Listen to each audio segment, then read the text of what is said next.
Welcome back. Bilt Mogol. We here. Y'all know it. We gotta get back right.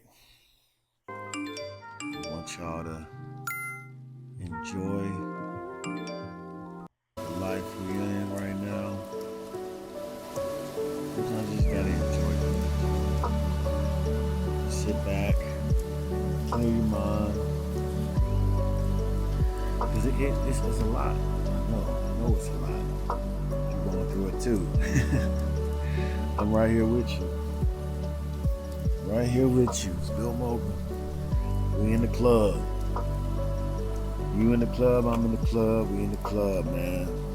Trying to sustain a great future, make it easier for our kids and our kids' kids. Doing what we can, right? Doing what we can.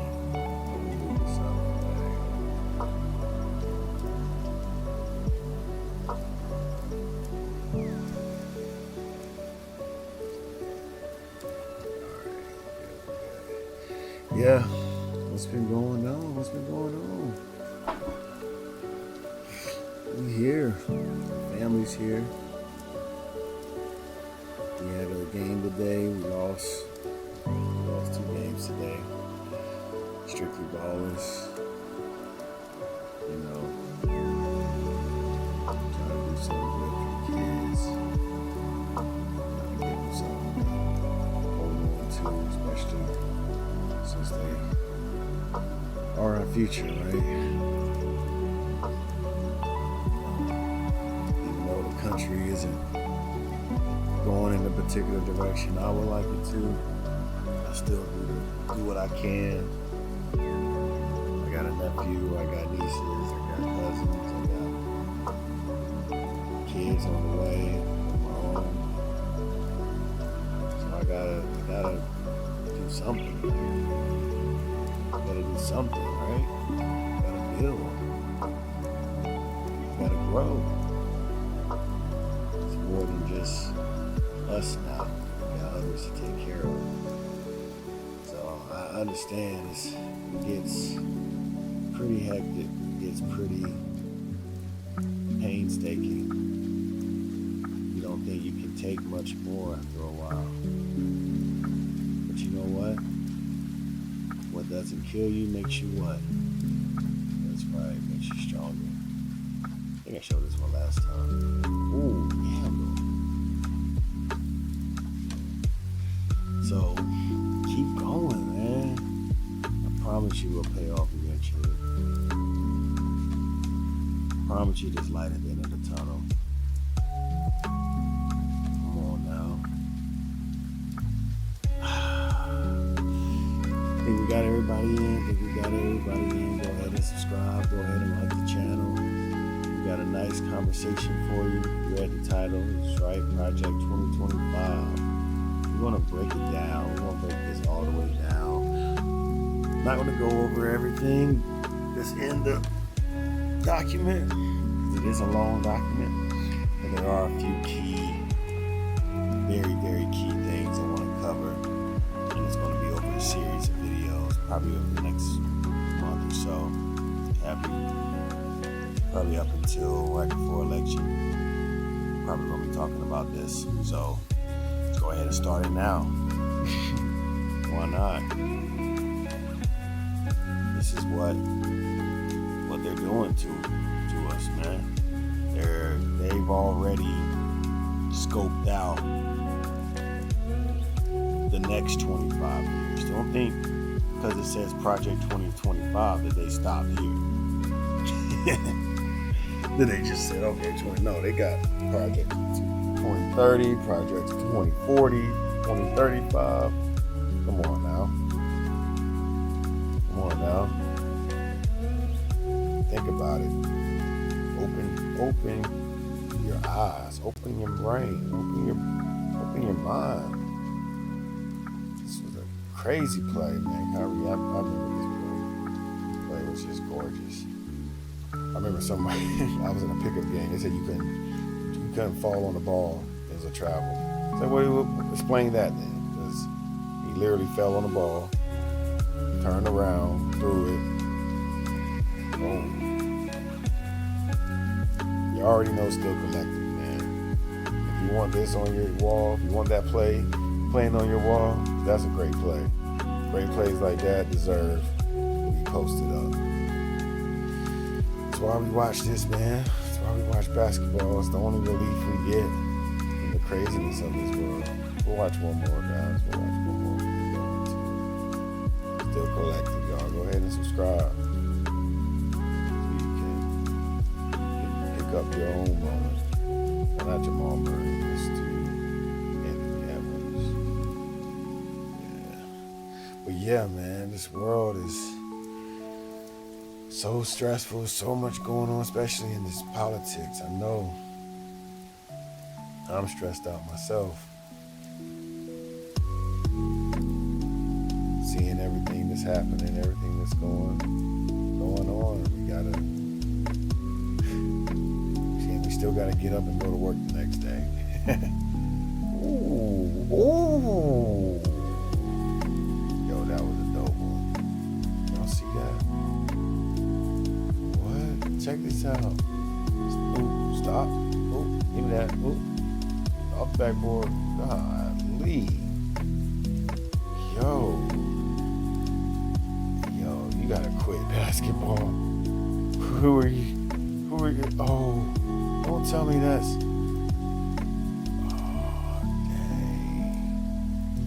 Yo, who did he do that on?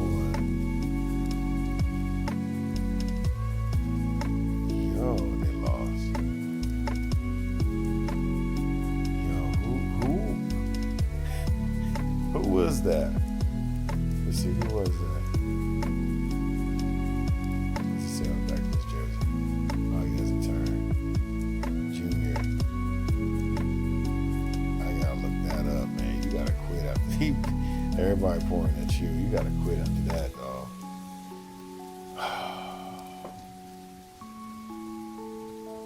Here we are, y'all. Project 2025. Mandate for leadership. The conservative promise.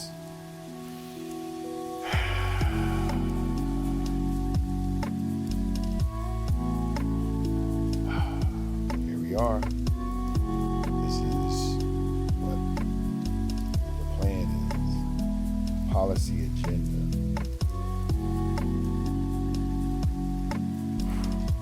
Look at more than 400 scholars, quote unquote, policy experts from across the conservative movement around the country. Contributors include former elected officials, world-renowned economists, and veterans from the 4 presidential administrations. This agenda is prepared by and for conservatives. This is what y'all wanted, man. We got Donald Trump getting ready to run for president again against Biden and try to win. And who knows what's going to happen this time. Last time we had January 6th. What's going to happen this time? Win or lose. It's crazy. The Heritage Foundation is once again facilitating this work. But as our dozens of partners and hundreds of authors will attest, this book is the work of the entire conservative movement. So this is every conservative's dream in this book. Okay? Every conservative's dream is right here. The next conservative president doesn't say it's going to be Trump. Doesn't say it's going to be Trump. It says the next. So even if Trump doesn't win, guess what? This will still be the agenda. The next conservative presidents will enter the office on January 20th, 2025. The next conservative president. It didn't matter if it was Trump or who, but it's telling you that they plan on winning 2025.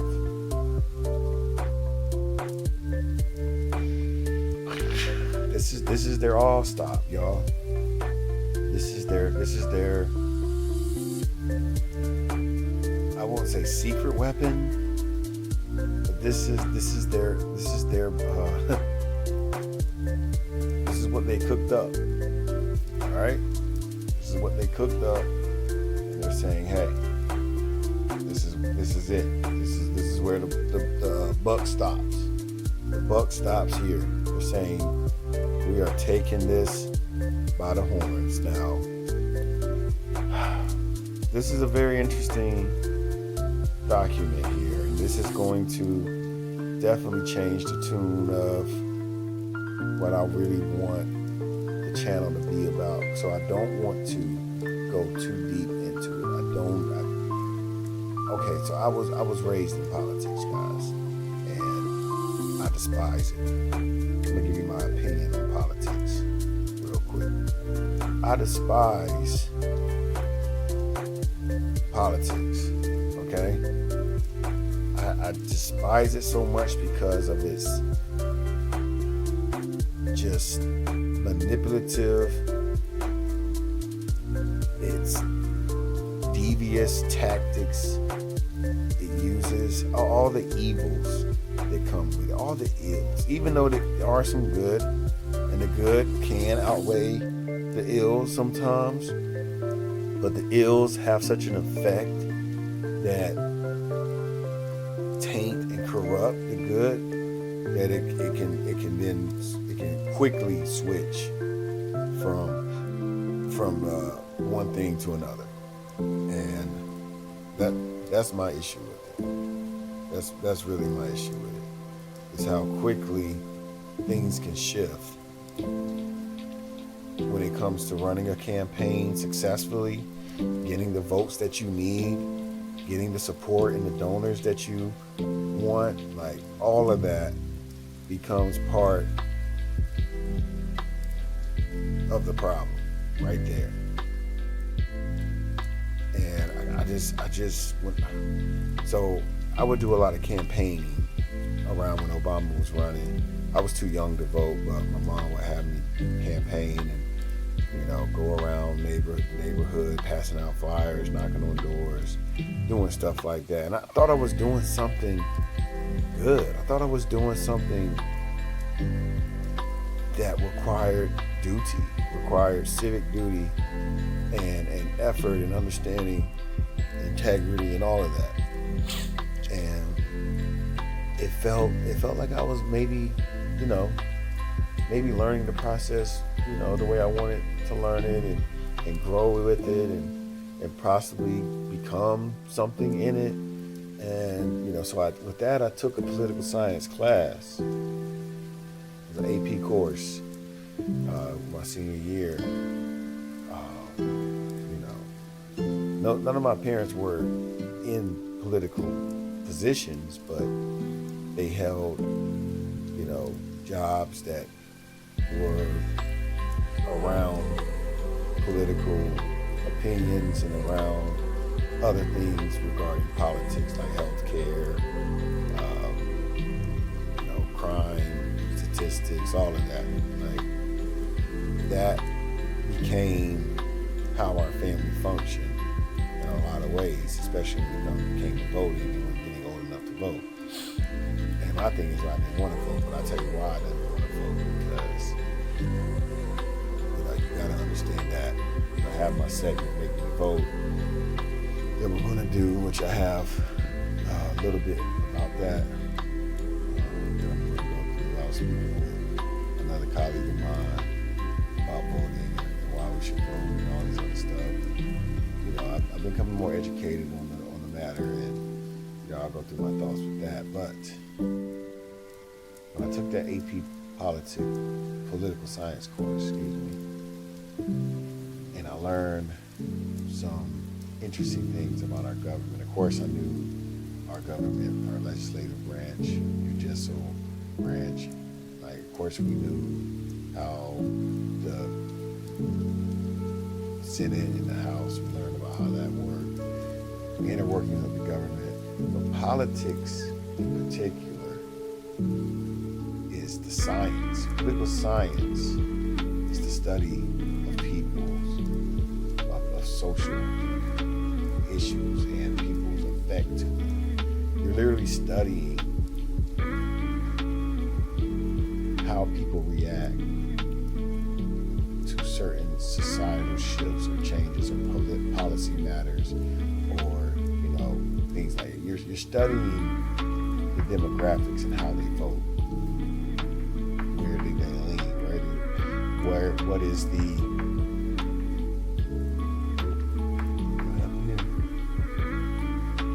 What is the likelihood of this district, of this area, this zip code voting for you or voting for the other guy or the other girl? That's literally political science. It's literally politics. And that's how you get your votes, by going and pandering to where you're more likely to thrive. That's why you don't see, a conservative president go into a highly Democratic area and try to hold a conference and sway those voters. That's why you don't see a Democratic candidate go to a conservative area and try to sway those voters. No, they're going to go where they thrive at, where they know they can get their votes, and and that's where they're going to showcase themselves, because they already know where those votes are at, because they already have people doing the work, doing studying. So once I learned the hoax of it, system, the theatrics of it, that's what made me disgusted of it, because I didn't respect it at all. And when that happened, and I just kind of said screw it all, and changed my interest to something else, which I didn't really change to nothing. I changed it to economy, which the economy has a lot to do with politics, and politics determine the economy. So that's another story we're going to touch on. But yeah, there's definitely more reason to dislike what we have in terms of a government, in terms of politics and policies. There's way more to dislike than there is to like, and because of that, because of that is the reason I backed out. It's the reason why I gave up with it. And you can say what you will. Oh, you didn't know enough. You was too young. You was still growing. Yada yada yada. That may be true. And I didn't give up. I still kept up with some of the Joneses. Not all of it. I don't really like watching too much TV. I don't even watch TV, really, to be honest with you. I only see it whenever it's like on at the bar, on at the barbershop, or I'm at my aunt's house and they're watching it, at my brother's house and they're watching it. Like I don't turn on the TV myself in my room and just say, oh, let me see what's on CNN. Let me pay attention to this, because I already know. And I'll cover that later. But yeah, I am completely turned off when it comes to our political arena, especially in 2024. So I do have a bias in that sense, and I admit that. But although I can admit a bias, doesn't mean that I am blocked off from any other reasoning or perspective or anything like that. I just know too much of what I know. And a lot of it I can't even really articulate on here without, just sounding like I'm fear-mongering, or I'm just, complaining or anything like that. I don't even want to sound like that. But my whole thing is I didn't want to vote unless I have to. And if I do vote, I want to vote for the person I believe is best of rather than voting for someone just because he's of a certain color or wears a certain color or represents a certain color, red or blue. You already know what I'm saying. So that whole thing to me just really turned me off of it. And that's why hence I came up with the Make Me Vote segment. And, I'm not particularly Democrat or particularly Republican. I'm definitely independent, and I'm more under dependent because I refuse to depend on a system that is designed to destroy me as a black man. As a black man, this system is designed to destroy you and what you built as a black man and empower and embrace the very country that destroyed your land, stole your land, killed your people, gentrified your neighborhood, impoverished your ancestors for indefinitely. Like, just look around the world, and we're going to get into it. That's why I want to talk about this, and there's a couple segments where we're going to cover. So, number one, we're definitely going to cover Department of Homeland Security and Defense. This is where we're going to cover. We're not going to start there, though. We're going to start here, education. So we're going to cover education. We're going to cover Homeland Security and Defense. You already know how that is. We're not going to cover the first three sections. We're going to cover Health and Human Services. We're going to touch on energy. Of course, we're going to touch on housing. We're going to cover that. And then I think lastly, it's two more. We're going to do transportation and commerce. I think those are, we might touch on export-import banks. The export-import bank should be abolished. Crazy. We're going to touch on all of that. And that's probably it. We might look in here and see. I might read this first and see. But let's get right into education, because this is sadly something that I think is going to happen regardless if we have a Republican president or not. There are countless scholars, like we said, over 400 scholars pushing for this Project 2025, and they agreed on it. So it's already going to be implemented in some ways, maybe not in the way that they're trying to do, but it's going to be in other ways. They're going to get what they want. So this is, I'm going to summarize it as best as I can, but I do have to read it. I'm going to read along here. I'm going to be skipping stuff that I don't find important enough. If you want to read it for yourself, go right ahead. It's on the screen. So I'll go ahead and get started. So, Department of Education, Lindsay M. Burke. And we have our mission. Federal education policy should be limited. Ultimately. That's the first sentence you start with. Federal education policy should be limited, and ultimately the Federal Department of Education should be eliminated. When power is exercised, it should empower students and families, not the government. It is in our pluralistic society, families and students should be free to choose from a diverse set of school options and learning environments that best fits their needs.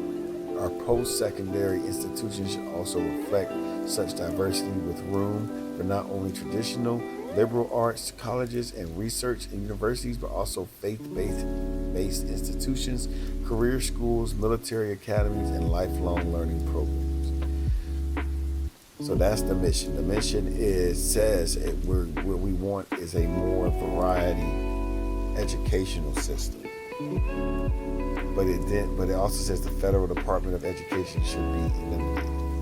So if you eliminate the Federal Department of Education, how then do you embrace and fund these diverse other schools? That's going to be interesting to kind of figure out.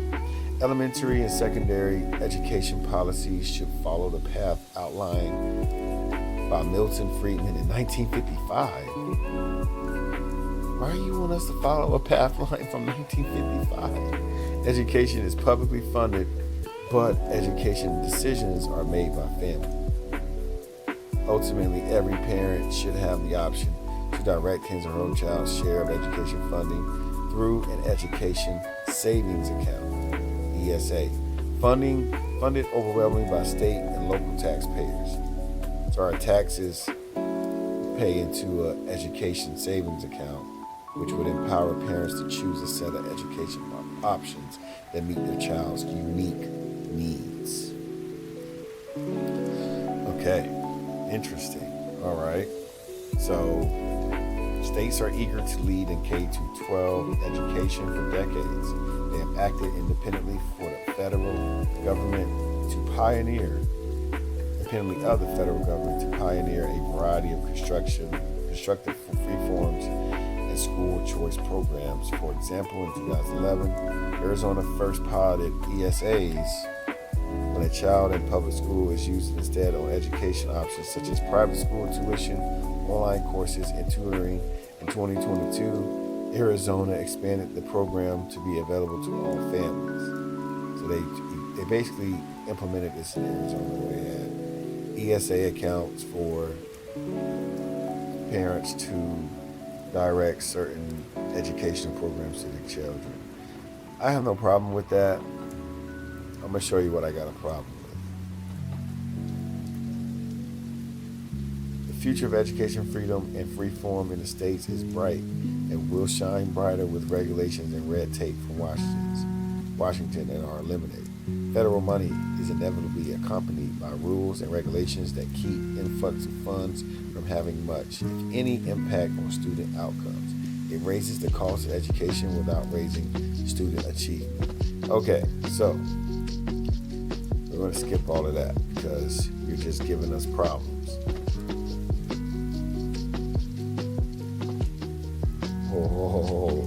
I want to read this part right here.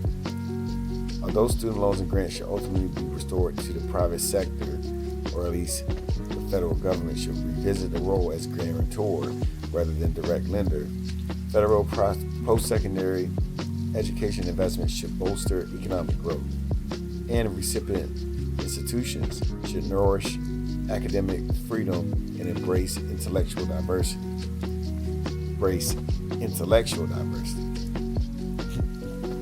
Not racial diversity.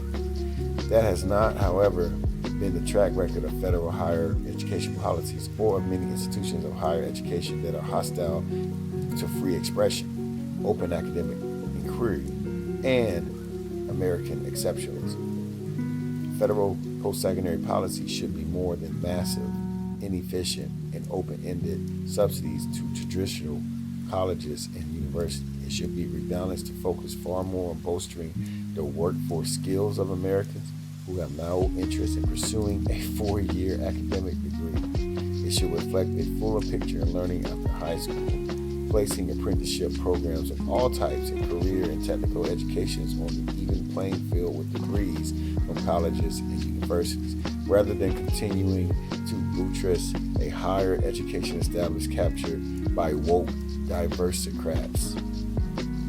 What is a diversicrat?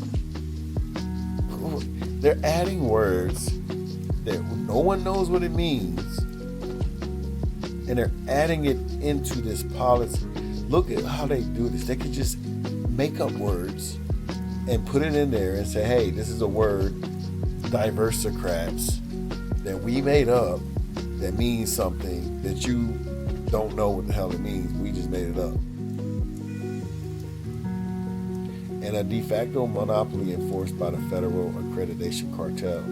Federal post-secondary federal post-secondary education policy should prepare students for jobs in a dynamic economy, nurture institutional diversity, and expose schools to a greater market forces.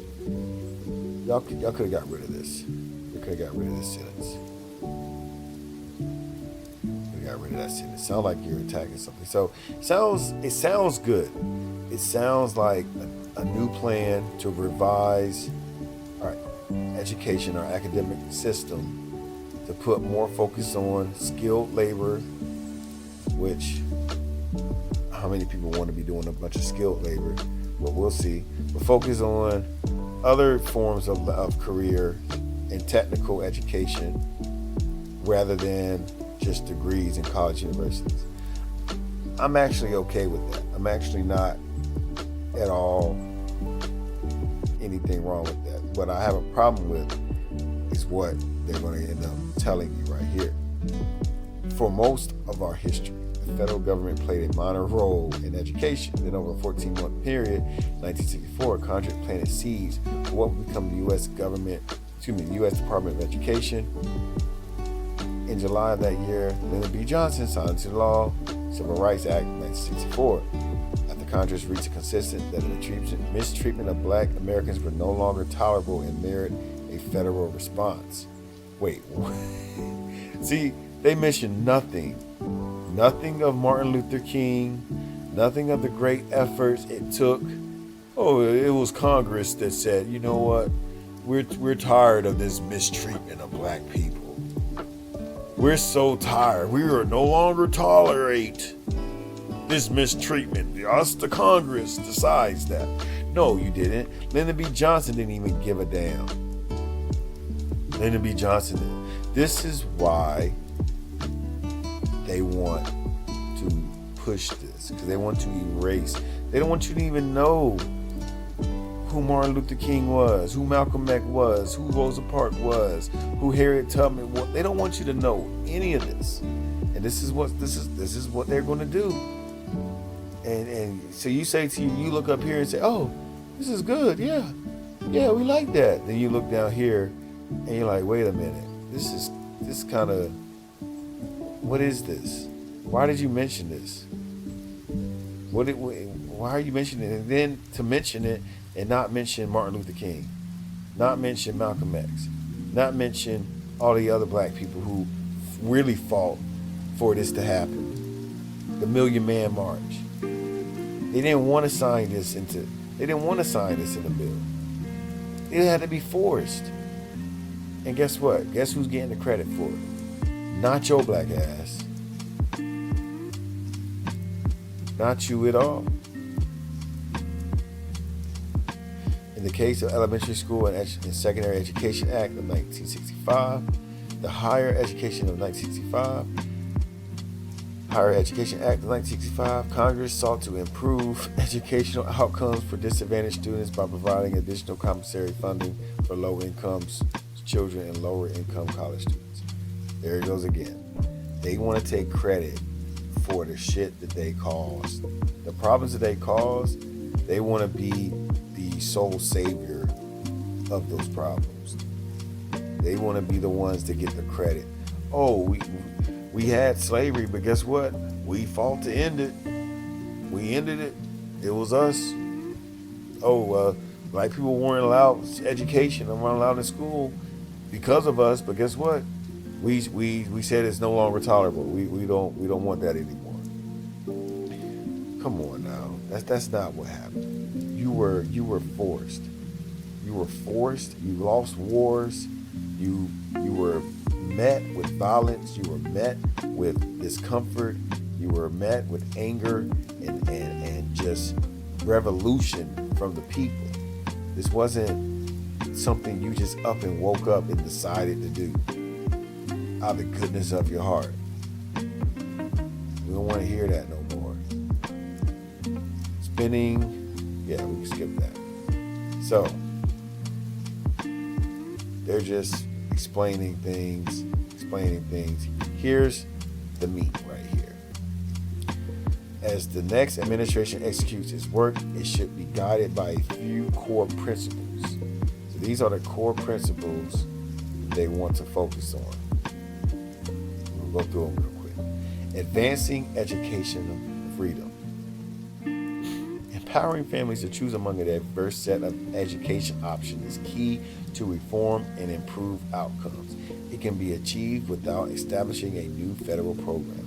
For example, portability of existing federal education spending and funding families, drawing or allowing federal tax credits, or to encourage voluntary contributions to K-12 education savings accounts managed by charitable nonprofits to significantly advance education choice. So, before I go any further, to those who say reparations will be too complicated, Exhibit A.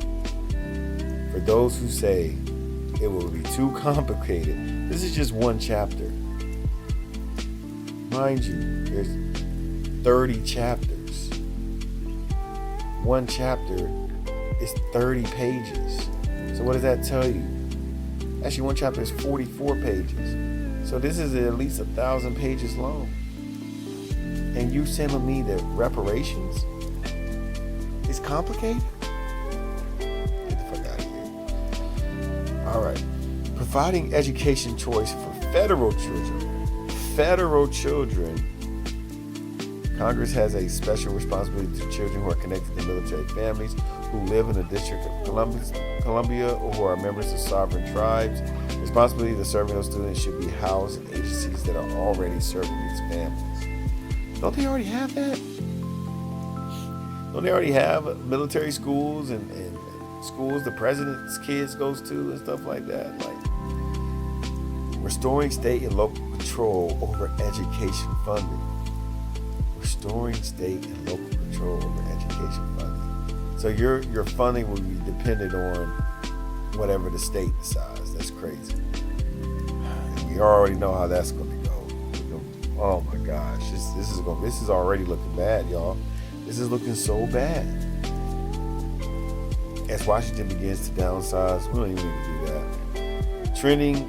Treating taxpayers like investors in federal student aid. Taxpayers should expect their investments in higher education to generate economic productivity. When the federal government lends money to individuals for a post-secondary education, taxpayers should expect these borrowers to repay. Protecting the federal student loan portfolio from predatory politicians. The new administration must end the practice of acting like the federal student loan portfolio is a campaign fund to curry political support and votes. The new administration must end abuses in the loan forgiveness programs. Borrowers should be expected to repay their loans.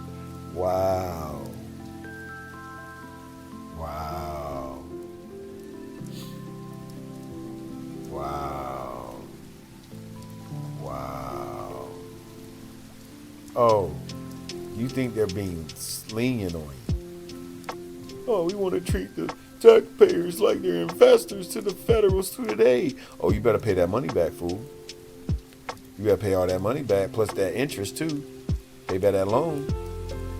No, you don't get no forgiveness programs. Oh no, you invested in us and you paid into education and you paid this. You did so good. Nah, bruh. Give me that. Run them pockets, bruh. The okie doke on you right there. The okie doke is on you right here, y'all. I know y'all see it. Come on now. This is the type of analysis you get here at the Club Bilt Mogol. You're not getting this anywhere else. They're just going to tell you this and pretend like it's all good news. No. This is a slap in the face. Right here, from bullet point to bullet point. Treating taxpayers like investors, then turning around and treating them like they're slaves again. Oh, you can't campaign on cutting the fund, cutting the loans, and forgiving the loans. You can't run on that. How you going to dictate what a politician can run on? Already doing this, man. You don't want this to go into effect. Safeguarding civil rights. Enforcement of civil rights should be based upon a proper understanding of those laws. rejecting gender ideology and critical race theory. What the hell? What? Rejecting gender ideology. So rejecting, I guess, a person who's identifying as a different gender. That has nothing to do with civil rights. They're still a person. They're still a person. You still have to give them rights. So why would you reject it? What is it? What is the point of putting that in there? And critical race theory? What is the point of putting that in there? Why would you have to reject critical race theory or gender ideology to enforce civil rights? It doesn't make any sense. That don't even make any sense. Stop executive overreach. Countries should set policy, not presidents through pen and phone executive orders, and not agencies through regulations and guidance. National emergency declarations should expire absent express congressional authorization within 60 days after the date of declaration. Bolstered by an ever-growing cabal of special interests that thrive on federal largesse, the infrastructure that supports Americans' costly federal intervention in education from early childhood through graduate school has entrenched itself. But unlike the public sector, bureaucracies, public employee unions, and the higher education lobby, families and students do not need a Department of Education to learn, grow, and improve their lives. It is critical that the next administration tackle this entrenched infrastructure. They're attacking education, y'all. They don't want critical race theory. Now it says rejecting critical race theory. How many times you think critical race theory exists? When was the last time I took a road trip? How many national parks could I hit in 2 weeks? What about hotels? Wait, hey Erica, how much am I spending on travel? When your questions about life turn into questions about money, there's Erica, the virtual financial assistant to help you spend, save. Sorry about that. Federal intervention in education has failed to promote student achievement after trillions spent since 1965. Okay, and now you're going to tell me all the failures of the education department. Yes, mainly due to you guys. Mainly due to the conservative. All this spending, it was spent to hide and to take information out of books, hide the history. You spent all this money.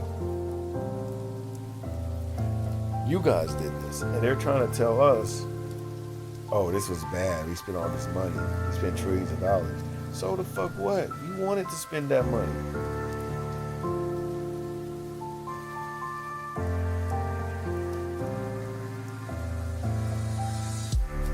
Main National Assessment on Education Progress, reading outcomes of the 2022 administration have remained unchanged over the past 30 years. Declines in the math performance are even more concerning than students lacking progress in reading outcomes. 4th and 8th grade math scores saw the largest decline since the assessments were the first administered in 1990. So, yeah, we need to reform to make the grades go up and the reading scores go up.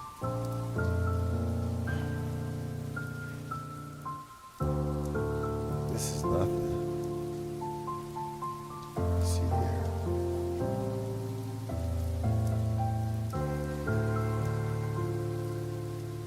That's going to affect us.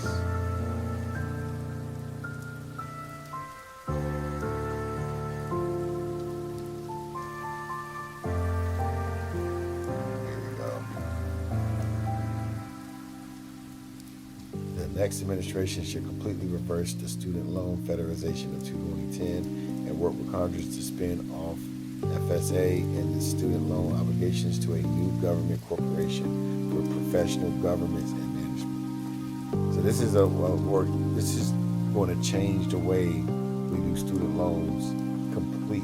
They want an entire different department over this. Entire different government over this.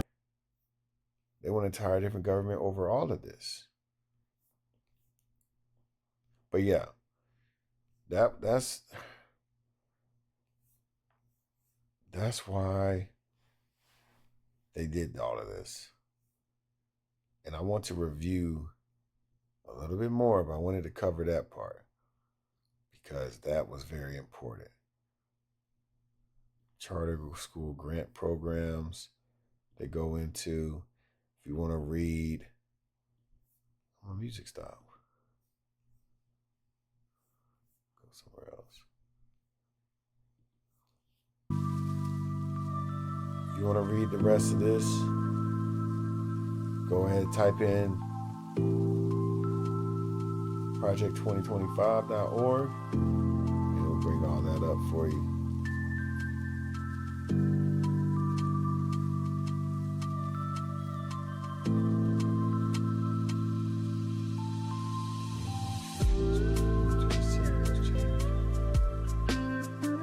Now we're talking about, wow. Remove to rescind these changes, which add a new non-binary sex category to data collection and issue.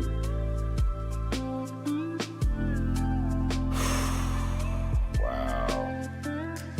They want to add non-binary to the sex category. So you're going to have to put male or female. Wow. So this thing has a lot in here, folks. There's a lot to unpack in here. And when you go through it, you're just going to probably have some questions. And I want y'all to go through it. I want you to look through it. I'm definitely going to look through it. We read the first part of education. I just wanted to get that out the way, just so that we can see what they're thinking, see what they're planning for.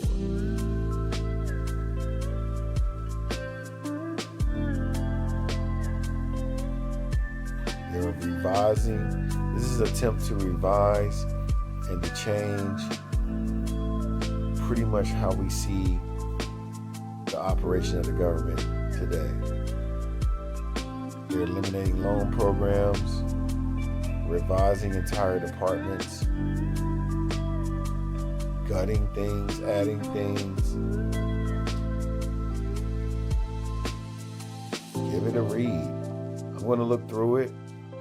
And I'm going to pull up some more things I think is interesting in this chapter. This is the education chapter. So if you want to join us and read along with us, go to the education chapter. That's where we are. I'm going to see what they plan on doing because this is going to affect our kids.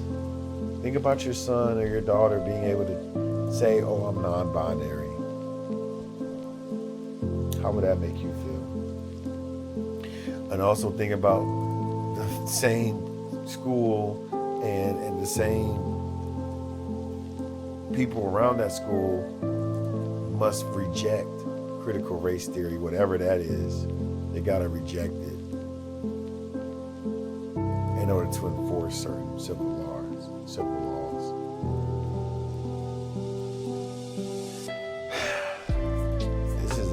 Very, very interesting document here. We're going to finish it up, but I wanted to just do a quick video just to start it off. This is going to get very educational. You're going to see what these people have planned over the next. I mean, think about it. This was 2025. Project 2025. This probably came out in like 2015, 2016. Okay, they've been planning this for the past up to 10 years. I guarantee you. They've been planning this up to 10 years. Definitely since Trump take office in 2016. He took office. 2016 he took office. they were plotting this already. So guaranteed they got 2030 projects and 2030 and 2035 projects. They already got that there for you. They're just showing us this now. We're still behind the marker. But you know, do with it as you will. Come join us next time. We want to do this probably at least once a week or twice a week, probably, if we're going to get through it, because I got to get through all those sections. But it's going to be an interesting walk, pathway to the White House, especially for Donald Trump. If he wins and this happens, if Trump wins and then starts implementing this, and yeah, no, they're not going to be able to do all of this. This is just a policy agenda. This is just agenda, people. This is not real. This is not real. This is just an agenda. Even if they get to the election, even if they win the election, doesn't mean they're going to be able to carry out every promise in this 900-page agenda. I promise you, it's not going to go the way they plan it or we plan it. Only one way it can go, and that's one up above. Yes, sir. But yeah, we're going to pause there because we wanted to just cover that real quick, but we're going to pick back up on single black women. That was nasty. We're going to pick it up on single black women tomorrow. Join back that discussion. Probably have a panel on the Drake and Kendrick beef. I got a Drake fan who claims he is hip-hop, claims he's the culture, but somehow doesn't see a problem with Drake. But okay, we're going to hear him out. We're going to hear him out. But yeah, man, appreciate y'all for stepping by. It's Club Bilt Mogol, Tarzan here. Still on the road, still out, doing my thing. I'll be back at home tomorrow night. And I'll run the stream live and do it like that. Brian's always got a good one. Can't wait to see him and his son play on the same team. That's gonna be epic. Still Collective, y'all know what it is. By K-Bar, you know what it is. Get your soaps.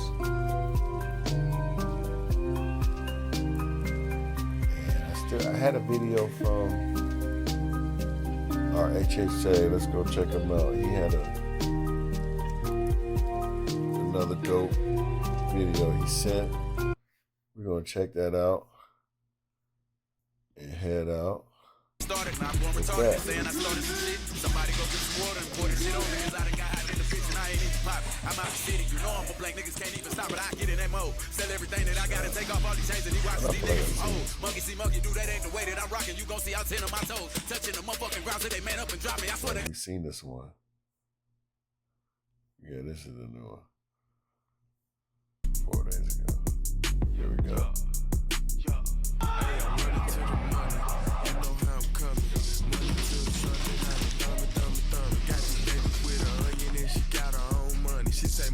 Love that pistol. Wow, you know what?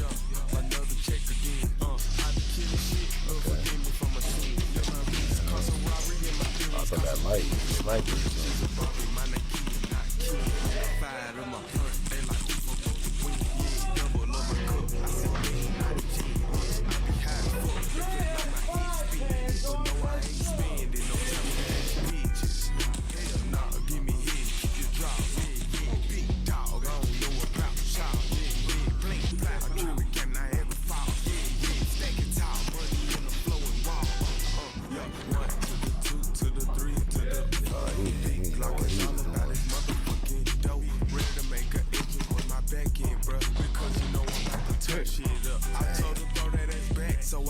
busted like a bubble. South Memphis nigga in this bitch, yeah, you know you in trouble.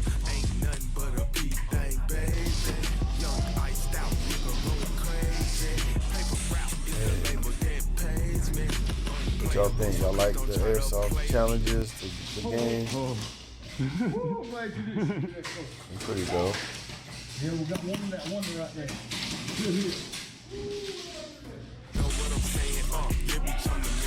The opposite forces, nice course, set up.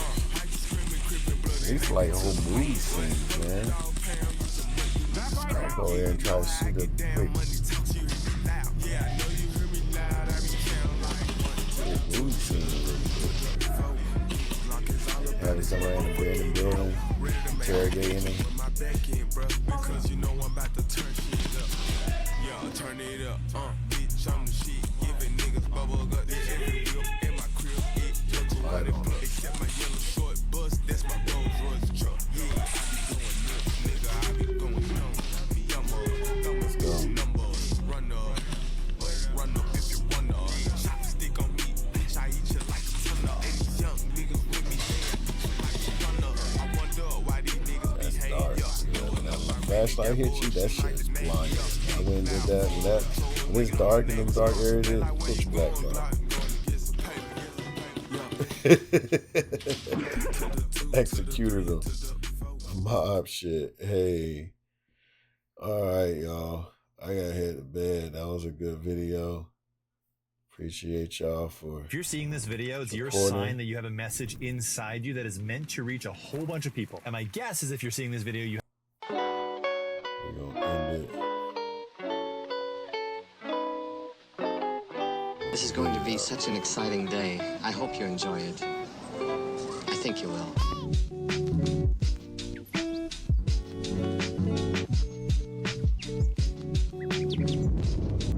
There's a war going on. Good versus evil. Light against darkness. Truth against lies. I'm talking about the war in your head. That person that's holding you back, that person that's bringing you down, that person is you. Are you gonna say you wanna do something? Do it for 2 weeks and then quit? Like you did last year, like you did the year before last? You say you wanna lose weight, get in shape, get your business off the ground, and then turn around and party, get lit, drink alcohol, eat like crap, and continue to live below who you were created to be? No. Make a declaration to yourself. Declare all out war that you're going to get out of this rut. Decide today that you will no longer tolerate losing. You are going to be a winner. Be the hero of your own movie. If your life was a movie and it started now, what would the hero of your life's movie do right now? Do that. Do those things. Write down your goals. Write down things you want to improve. Write down things you won't tolerate from yourself. Write down things that you've done in the past that you never want to see yourself do again. And go forth from here.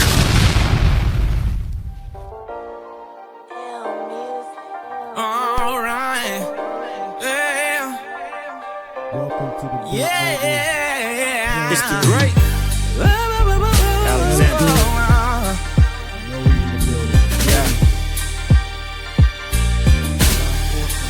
Yes. Today in stories made, let them horns play. The Lord paved the way, let a nigga out his cage. They all think the same, let the blind lead the way. And it ain't worth the money if it doesn't make the change. Let me tell you about the places which I have came. Country living, that Carolina born and raised. Wasn't long before a young boy peeped the game. How they play it, got the Joker working next to Wayne. Those school days chilling with them boys out Eagle Chase. Them niggas do anything just for a piece of change. Out looking for a lick right on Rogers Lane. And I was just on the team trying to get in the game. Already knew that I was here for a greater purpose. And ever since the day I left for only grades the surface. Mama said you won't go hungry if you're always working. So I open up for service, baby, come and make your purchase. Mama ain't raised no fool. Mama ain't raised no fool. Don't you know I'm my hero, my grind. And this money always on my mind. Yeah. Mama ain't raised no fool. Mama ain't raised no fool. Times are getting hard, bills getting paid late. making money gotta be made, yeah. Tell you my story as I'm flipping through the pages, cause it ain't take me long to start this paper chasing. And in your city or your state, yeah, I make the statement. Niggas claim they Bill Gates, but they get negated. But the ones that get that dough, cooking up the dough, they get it for the low. To get them birthday licks, you gotta get the blow.